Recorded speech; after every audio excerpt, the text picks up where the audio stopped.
ইরানের তেল খাতে আরোপিত নিষেধাজ্ঞা সাময়িকভাবে শিথিল করেছে যুক্তরাষ্ট্র। দেশটির অর্থ মন্ত্রণালয় জানিয়েছে, আগামী ২১শে আগস্ট পর্যন্ত, অর্থাৎ ৬০ দিনের জন্য ইরানকে অপরিশোধিত তেল উৎপাদন, বিক্রি ও পরিবহনের সুযোগ দেওয়া হবে। স্থানীয় সময় সোমবার সামাজিক যোগাযোগ মাধ্যম এক্সে দেওয়া এক পোস্টে এ ঘোষণা দেন মার্কিন অর্থমন্ত্রী স্কট বেসেন্ট। তিনি জানান, সুইজারল্যান্ডে চলমান ইতিবাচক কূটনৈতিক আলোচনার অগ্রগতির ফল হিসেবে এই সিদ্ধান্ত নেওয়া হয়েছে।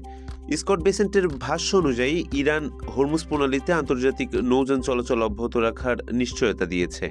পাশাপাশি আন্তর্জাতিক পরমাণু শক্তি সংস্থা বা আইএইএ এর পরিদর্শকদের দেশটিতে পুনরায় প্রবেশের অনুমতিও দিতে সম্মত হয়েছে তেহরান। এদিকে ইরানের সঙ্গে সংঘাত অবসান সংক্রান্ত সমঝোতা স্বাক্ষরের পর অনুষ্ঠিত প্রথম অনুশীলনমূলক বৈঠকে অংশ নিয়ে মার্কিন ভাইস প্রেসিডেন্ট জেডি ভ্যান্স একই তথ্য নিশ্চিত করেছেন।